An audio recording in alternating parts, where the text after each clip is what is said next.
So behind us we have a 2016 Tesla Model S. It's the first all-aluminum, all-electric, mass-produced vehicle. It's truly an engineering marvel. So this vehicle was impacted in the rear. The rear body panel and the right quarter panel were structurally compromised. Since Daya's is a Tesla-approved repair facility, we were able to blueprint and order the necessary restricted parts. After removing the necessary components, we used specific Tesla mounting jigs and mounted the vehicle on a sled mesh. After rolling the vehicle into our certified aluminum room, we used Tesla-approved tools to extract the damaged panels. So this vehicle is bonded, riveted, and aluminum welded. Once the panels are sealed, we use specific Tesla jigs to pre-fit the panels. The structural panels are riveted, bonded, and glued using procedures approved by Tesla.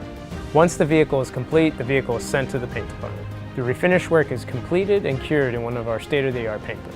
Each painted panel is meticulously inspected, sanded, and polished. This multi-step procedure ensures a factory finish. The vehicle is hand-assembled and repolished one last time.